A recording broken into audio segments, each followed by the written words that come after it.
Shalomu mtu wa Mungu. Leo napenda nikukumbushe kwamba sio kila changamoto unayopitia kwenye maisha yako ni jaribu.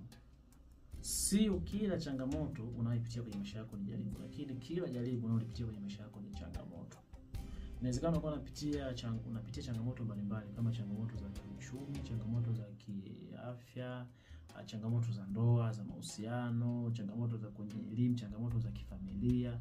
Changamoto zipo nyingi sana. Changamoto ni matokeo. Changamoto ni matokeo ya kila maamuzi uliowahi kuyafanya juu ya jambo fulani kwenye maisha yako. Inawezekana labda uliwahi kufanya maamuzi mabaya kwenye uchumi wako, kwenye afya yako, au kwenye masomo, au kwenye jambo fulani. Hiyo tunaita changamoto. Lakini jaribu pia ni changamoto, lakini ni changamoto ambayo inakuja kwa kusudi. Inakuja kwa kusudi na ikiwa na mlango wa kutokea. Ni changamoto ambayo inakuja na kusudi maalum, kwamba inakuja ikupime, inakuja ikujenge, inakuja ikuinue kutoka sehemu moja kwenda nyingine, inakuja ipime imani yako, ipime utii wako na uvumilivu wako kwa Mungu. Na pia inakuja na mlango wa kutokea.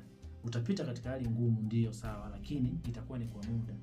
Baada ya muda mfupi utavuka, utakuwa kwenye hatua nyingine tena. Hivyo, ukiwa kama Mkristo, ukiwa kama mtu wa Mungu, kuna nyakati unapitia kwenye maisha yako, nyakati ngumu, unapita kwenye changamoto. Lazima uwe na maarifa, uwe na akili ya kutambua kwamba changamoto unayopitia ni changamoto ya kawaida au ni jaribu. Ni Mungu anakujaribu au ni changamoto tu ya kawaida. Kwa sababu kama ni changamoto ya kawaida, lazima uwe na namna ya kutatua changamoto, namna ya kujijenga upya, namna ya kusolve tatizo.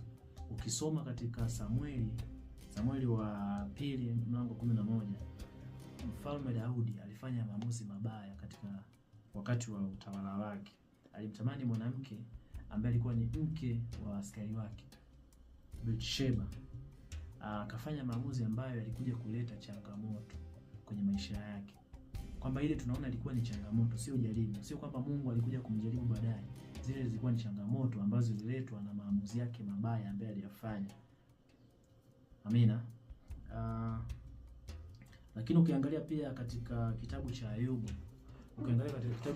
kuanzia sura ya kwanza, tunaona kwamba Ayubu alikuwa ni mtumishi wa Mungu. Alikuwa ni mtumishi wa Mungu aliyebarikiwa sana. Alibarikiwa mali, alibarikiwa afya njema, alibarikiwa kila kitu. Lakini shetani aliruhusiwa amjaribu Ayubu. Mungu aliruhusu jaribu kwa Ayubu kwa lengo la kupima imani yake, uvumilivu wake, utii wake.